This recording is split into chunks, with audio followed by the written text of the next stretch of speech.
हुजूर गुलजार मिल्लत का जिक्र मैंने किया था आपसे। आप देखें इनकी जात से कितना मसलब को फायदा पहुंच रहा। माशाअल्लाह माशाअल्लाह। पूरे हिंदुस्तान में जहां जा रहे हैं मसलक के आला हजरत का परचम बुलंद कर रहे हैं। जहां जहां सुन्नियत कमजोर होती है वहां हुजूर गुलजार मिल्लत एक बार सिर्फ पहुंच जाते हैं, सुन्नियत की खेती हरी भरी हो जाती है। और पीरों की तरह नहीं है कि अपने आबाओ अजदाद का खुतबा पढ़ें। इनके आबाओ अजदाद इस काबिल हैं कि उनका खुतबा पढ़ा जाए, लेकिन हुजूर गुलजार मिल्लत अपने अजदाद की रिवायात और उनकी अजमतों का चर्चा नहीं करते, बल्कि जहां जाते हैं मसलक आला हजरत का प्रचार करते हैं, मुफ्ती आजम का खुतबा पढ़ते हैं। आपके दौरों से मसलक आला हजरत को जो तक़वियत हासिल हो रही है, जो मजबूती मिल रही है, वो आप ही का हिस्सा है। सादात के घराने में एक भी सैयद पीर मुझे ऐसा नजर नहीं आता जो मसलक आला हजरत की इतनी शानदार खिदमत कर रहा हो। हिंदुस्तान में है तो मसलक आला हजरत का चर्चा, बगदाद में है तो मसलक आला हजरत का चर्चा, हरमैन में है तो मसलक आला हजरत का खुतबा, जहां जा रहे हैं मसलक आला हजरत का चिराग रोशन कर। नारे तकबीर, नारे रिसालत, मसलक आला हजरत सैयद सरकार गुलजार मिल्लत हुजूर मुनाज़िर अहले सुन्नत। वाह वाह वाह वाह, जिंदाबाद। तो अल्हम्दुलिल्लाह हमको सिर्फ सैयद नहीं चाहिए, वो सैयद पीर चाहिए जो मसलक आला हजरत का पाबंद है। वरना कितने हिंदुस्तान में ऐसे सैयद हैं कि जिनकी जबान से राफिजियत की बू आती है, अमीर माविया की तौहीन करते नजर आते हैं, सिद्दीक अकबर की शान में गुस्ताखियां करते नजर आते हैं, हजरत आयशा सिद्दीका पर बदकारी की तोहमत लगाते हुए नजर आते हैं। माज़अल्लाह ऐसे लोग इस काबिल नहीं हैं कि तुम उनको स्टेज पर बुलाओ।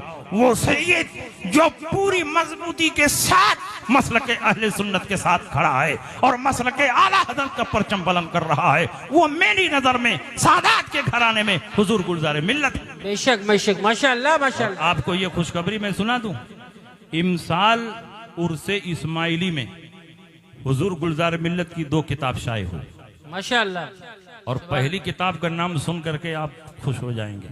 हजरत अमीर माविया की फजीलत में हुजूर गुलजार मिल्लत ने किताब लिखी और अपने नाम से उस किताब को छापा और अपने स्टेज से उस किताब को पूरे हिंदुस्तान में आम किया। सुभान अल्लाह सुभान अल्लाह। वाह वाह। कौन सैयद है जो ये जुर्रत कर सकता?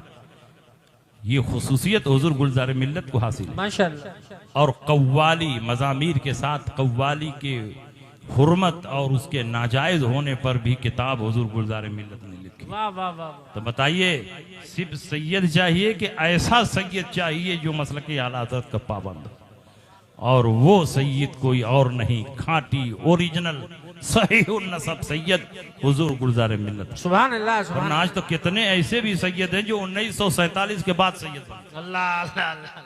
1947 से पहले उनकी सियादत का कहीं अता पता नहीं था। जी। और कुछ तो ऐसे सैयद हैं कि हम लोगों की नजरों के सामने बने। अल्लाह अल्लाह अल्लाह। तो अल्हम्दुलिल्लाह इनके अजदादे किराम में सैयद मोहम्मद साहिबु दावती सुगरा, वो हजरत ख्वाजा गरीब नवाज के दरबार में मुरीद होने के लिए गए, तो ख्वाजा साहब ने फरमाया कि तुम्हारा हिस्सा मेरे पास नहीं है, तुम कुतुबुद्दीन बख्तियार काकी के पास चले जाओ। तो वो कुतुबुद्दीन बख्तियार काकी के पास आए और हजरत कुतुबुद्दीन बख्तियार काकी ने उनको मुरीद भी फरमाया और उनको खिलाफत व इजाजत से सरफराज फरमाया। उसी खानदान के चश्मो चिराग हुजूर गुलजार मिल्लत, बड़े बड़े औलिया किराम उस खानदान में पैदा हुए और 250 साल पहले आपके अजदादे किराम में जो एक नुमाया नाम मीर सैयद मोहम्मद इस्माइल वासिती रज़ाकी मदजिल्लहुल अली का है, अल्हम्दुलिल्लाह उन्हीं की सहीहुन नसब औलाद है। माशाअल्लाह सुभान अल्लाह। इनको अपने खानदान की अजमत बयान करने की कोई जरूरत नहीं, आया राचे बयान। इसलिए आप पूरी मजबूती के साथ मजलस के आला हजरत पर कायम रहो, और आला हजरत हमारे ऐसे कायद और रहनुमा हैं कि जिनको खुद सरकार गौसे पाक ने पसंद फरमाया। और दौरे अखीर में जब आला हजरत इमाम अहमद रजा की विलायत और करामत का डंका बज रहा था, उस दौर में बड़े बड़े वलियों ने ख्वाब देखा। सरकार गौसे पाक ख्वाब में आकर फरमाते हैं कि इस दौर में मेरा नायब मौलाना अहमद रजा खां बरेलवी